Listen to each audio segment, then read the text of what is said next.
जय हिंद दोस्तों। बिहार डीएलएड प्रवेश परीक्षा 2024 के लिए आज की इस वीडियो में जीके जीएस से हम लोग 30 सबसे ज़्यादा इम्पॉर्टेंट प्रश्नों को कवर करेंगे, जो कि साथियों आपके एग्ज़ाम में पूछे जाने की काफ़ी ज़्यादा चांसेस है। तो साथियों आप सभी एग्ज़ाम से पहले पूरा वीडियो को एक बार ज़रूर देखिएगा और आज के इस 30 क्वेश्चन में आप कितने क्वेश्चन सही कर पाते हैं ये आपको सेशन के लास्ट में कमेंट करके बताना है। तो चलिए फटाफट से आप सभी लाइव में जुड़ जाइए। तो साथियों पहला क्वेश्चन देखिए, डेंगू बुखार एक खाली स्थान रोग है, मच्छर जनित, वायु जनित, परजीवी जनित या फिर डी खाद्य जनित। तो साथियों डेंगू बुखार की बात करें तो याद रखिएगा ये एक प्रकार का क्या है, तो मच्छर जनित रोग है। यहाँ पर पहला ऑप्शन आपका सही जवाब है, मच्छर जनित रोग है। और साथियों यहाँ से आपको और भी क्वेश्चन को ध्यान रखना है जो आपके एग्जाम में पूछा जा सकता है। जैसे कि यहाँ पे प्लेग की बात करें, प्लेग हो गया, डिप्थीरिया, टिटनस, निमोनिया, हैजा, ये सभी रोग जो है जीवाणु के कारण होने वाला रोग है, जीवाणु यानी कि बैक्टीरिया। तो फिर से रिपीट कर देते हैं कौन कौन सा, प्लेग, हैजा, डिप्थीरिया, टिटनस, निमोनिया, ये सभी रोग जीवाणु से होता है। और रेबीज और एक है एड्स, ये दो बीमारी जो है वायरस से होने वाला रोग है। अक्सर यही सब क्वेश्चन एग्जाम में पूछा जाता है, इसलिए आपको बता दिए। हमारे मुंह में मौजूद लार खाली स्थान के रूपांतरण में मदद करता है। बिल्कुल एग्जाम में छपने वाला क्वेश्चन है, इसलिए साथियों आप सभी एक भी क्वेश्चन को स्किप ना करें। तो हमारे मुंह में जो मौजूद लार होता है, याद रखिएगा ये किसके रूपांतरण में मदद करता है, तो स्टार्च से ग्लूकोज के रूपांतरण में मदद करता है। अब लार की बात करें तो हो सकता है पूछ ले लार का पीएच मान कितना होता है, तो 5.6 से लेकर 7.9 के बीच में होता है लार का पीएच मान। आगे देखिए, किसी ध्वनि तरंग का तारत्व निम्नलिखित में से किस अभिलक्षण पर निर्भर करता है। बहुत ही शानदार लेवल का क्वेश्चन है। चलिए आप सभी आंसर बताइए। और साथियों आप लोग डेली क्लास को अटेंड कीजिए। क्लास का टाइमिंग आपका रहेगा दोपहर 3 बजे से, और ये क्लास आपको लाइव चैट के साथ दिया जाएगा। तो किसी ध्वनि तरंग का तारत्व जो है किस अभिलक्षण पर निर्भर करता है, तो याद रखिएगा आवृत्ति पर। यहाँ पर डी ऑप्शन आपका सही जवाब है, आवृत्ति पर। आगे देखिए, पौधों में जाइलम, यहाँ पे जाइलम होगा, पौधों में जाइलम मुख्य रूप से किसके लिए जिम्मेदार होता है। तो इसके लिए एक ट्रिक है, आपको ध्यान रखना है। ज से जाइलम होता है और ज से जल भी होता है। तो जाइलम उत्तक पूछे किसके लिए जिम्मेदार होता है, तो पौधों में पानी के परिवहन, पानी का मतलब जल होता है, यानी कि जल के परिवहन के लिए उत्तरदायी होता है जाइलम उत्तक। और एक होता है फ्लोएम उत्तक, फ्लोएम उत्तक ये भोज्य पदार्थ के लिए जिम्मेदार होता है। आयोडीन किसके संश्लेषण के लिए आवश्यक है। और देखिए अगर आपको किसी भी प्रश्न में थोड़ा भी डाउट हो तो आप लोग तुरंत कमेंट करके पूछिए, आपके कमेंट का रिप्लाई 100% दिया जाएगा। और साथ ही ये पीडीएफ आपको टेलीग्राम पर मिल जाएगा। टेलीग्राम का लिंक इसी वीडियो के नीचे डिस्क्रिप्शन बॉक्स में है।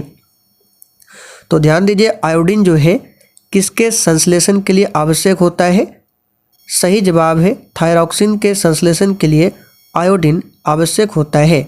बी ऑप्शन में इंसुलिन। यहाँ से क्वेश्चन आपके एग्जाम में पूछा हुआ है कि इंसुलिन की कमी से कौन सी बीमारी होती है, तो मधुमेह। याद रखिएगा मधुमेह बीमारी इंसुलिन के अल्पस्रावन से होती है।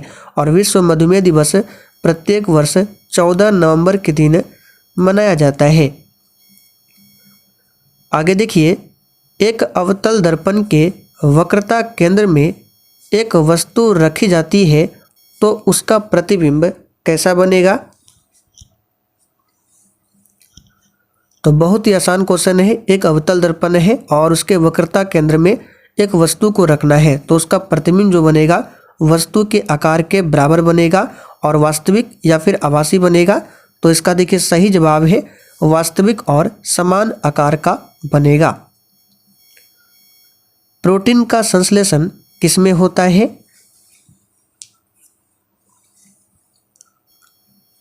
तो साथियों ध्यान दीजिए, प्रोटीन का जो संश्लेषण है ये किसमें होता है?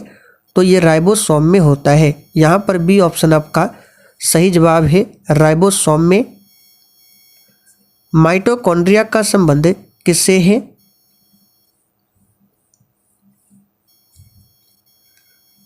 तो साथियों माइटोकॉन्ड्रिया की बात करें तो इसका संबंध है श्वसन से। यहाँ पर सी ऑप्शन सही जवाब है, श्वसन से।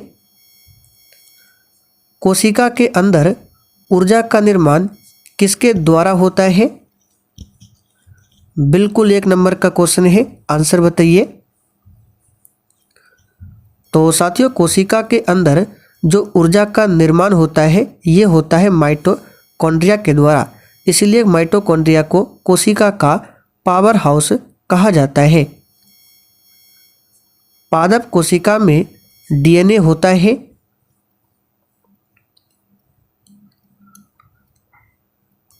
तो साथियों पादप कोशिका में डीएनए जो है इन सभी में होता है, यानी हरित लवक में, माइटोकॉन्ड्रिया में और केंद्रक में भी पाया जाता है।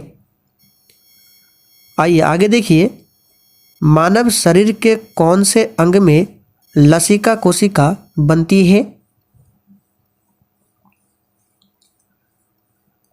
तो साथियों मानव शरीर के दीर्घ अस्थि भाग में लसिका कोशिका का निर्माण होता है। यहाँ पर बी ऑप्शन आपका सही जवाब है, दीर्घ अस्थि।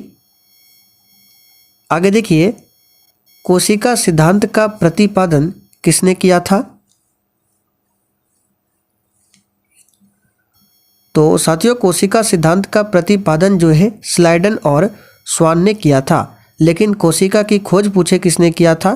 तो रॉबर्ट हुक ने। यहाँ पे नाम लिख देते हैं, रॉबर्ट हुक ने 1665 ईस्वी में कोशिका का पता लगाया था। किस प्रकार का कोशिका? तो मृत कोशिका का इन्होंने पता लगाया था। लेकिन जीवित कोशिका की खोज पूछे किसने किया था? तो ल्यूवेन हॉक ने। किसने? ल्यूवेन हॉक ने किया था।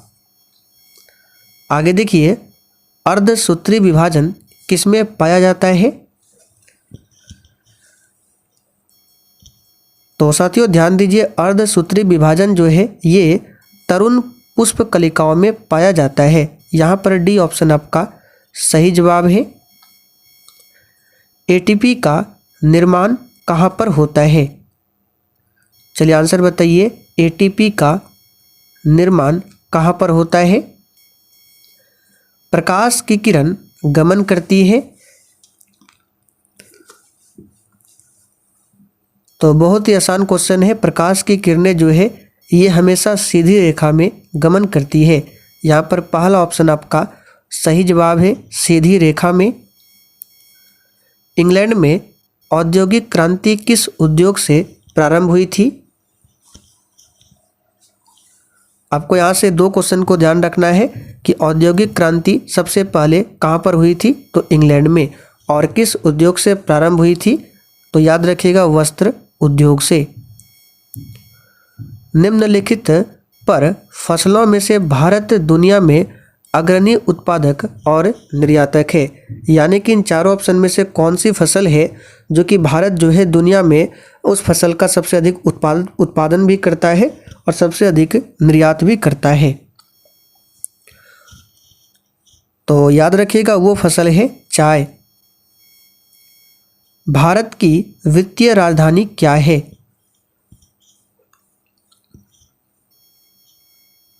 तो भारत की वित्तीय राजधानी यानी आर्थिक राजधानी पूछे तो मुंबई हो जाएगा। लेकिन सिर्फ भारत की राजधानी पूछे तो नई दिल्ली।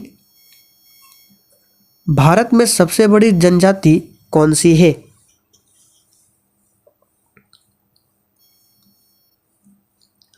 तो साथियों भारत में सबसे बड़ी जनजाति जो है कौन सी है? तो भील जनजाति भारत में सबसे बड़ी जनजाति है। भोपाल त्रासदी में किस गैस का रिसाव हुआ था? यहाँ से अभी आपको 2 क्वेश्चन ध्यान रखना है। सबसे पहले भोपाल त्रासदी ये घटना कब होती है? तो 3 दिसंबर 1984 को। डेट याद रखिएगा, 3 दिसंबर 1984 को। और इसमें मिथाइल आइसोसाइनाइड का रिसाव हुआ था। समुद्री मार्ग से विश्व का परिभ्रमण सबसे पहले किसने किया था?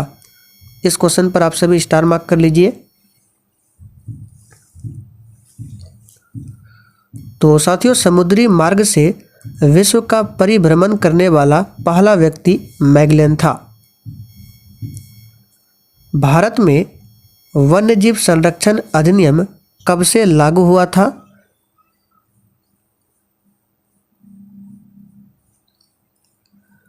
तो साथियों, भारत में वन्यजीव संरक्षण अधिनियम जो है ये 1972 से लागू हुआ था और ठीक एक साल बाद 1973 से प्रोजेक्ट टाइगर की शुरुआत होती है। जयप्रकाश नारायण अंतर्राष्ट्रीय हवाई अड्डा बिहार के किस शहर में स्थित है?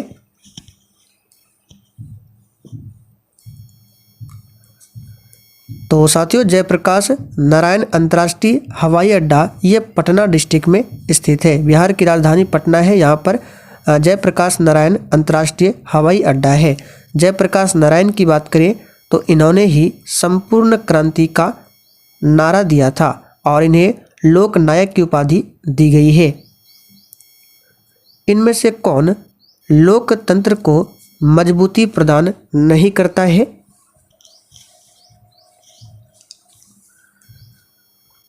तो साथियों, विविधता में एकता ये लोकतंत्र को मजबूती प्रदान करता, ये तो होगा नहीं। सर्वधर्म समभाव ये भी होगा। विविधताओं में सामंजस्य का अभाव और संघर्ष ये जो है लोकतंत्र को मजबूती प्रदान नहीं करता है। आगे देखिए, मुद्रण की तकनीक सबसे पहले कौन से 3 देशों में आई थी? देखिए, यहाँ पर आप लोग 2 तरीके से आंसर कर सकते हैं। पहला तो तरीका ये है कि आप सभी जानते हैं मुद्रण की जो तकनीक है सबसे पहले चाइना में विकसित हुआ था। तो देख लीजिए किस ऑप्शन में सबसे प्रथम स्थान पर चाइना है, तो ये है। तो आपको ध्यान रखना है चाइना, जापान, कोरिया, इन 3 देशों में सबसे पहले मुद्रण की तकनीक का विकसित हुआ था। विविध खेती क्या है?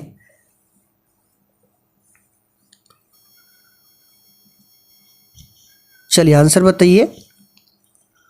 तो साथियों, विविध खेती जो है खेती का ही एक प्रकार है। यहाँ पर पहला ऑप्शन आपका सही जवाब है, खेती का प्रकार। पंचायती राज का वर्णन संविधान के किस अनुच्छेद में किया गया है?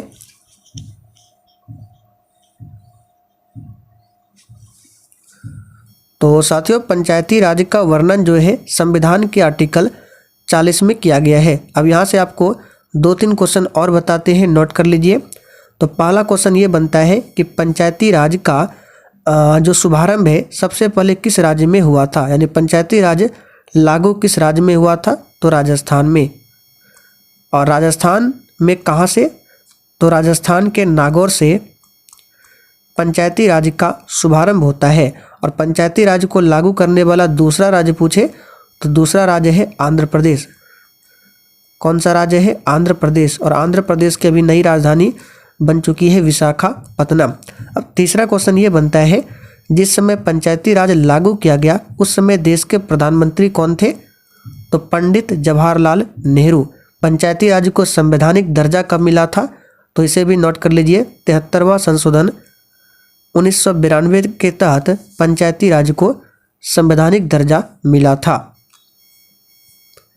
खनिज निम्नलिखित में से किस चट्टान के स्तरों में संग्रहित और जमा होते हैं?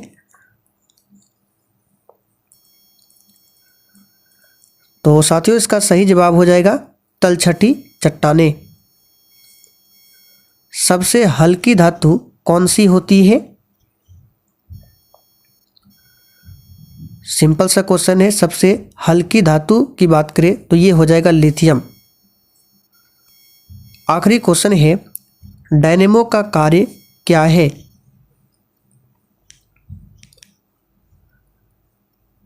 तो साथियों, डायनेमो का कार्य क्या है? सिंपल सा क्वेश्चन है। डायनेमो क्या करता है?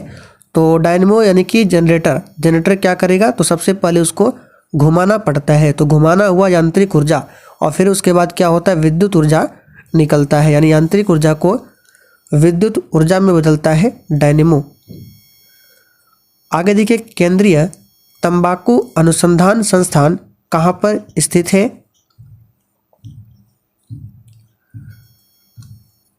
तो साथियों, केंद्रीय तंबाकू अनुसंधान संस्थान जो है ये कहाँ पर है? तो राजमुंदरी में। और राजमुंदरी किस राज्य में है? तो ये आंध्र प्रदेश में है। अब चलिए लास्ट में आप लोग ये क्वेश्चन का आंसर बताइए। विश्व तंबाकू निषेध दिवस प्रत्येक वर्ष किस तिथि को मनाया जाता है? इस क्वेश्चन का आंसर आप सभी को नीचे कमेंट करके बताना है। तो साथियों, सेशन पसंद आया हो, जाने से पहले सेशन को लाइक करना है और सेशन को अपने सभी मित्रों के साथ जरूर शेयर करना है।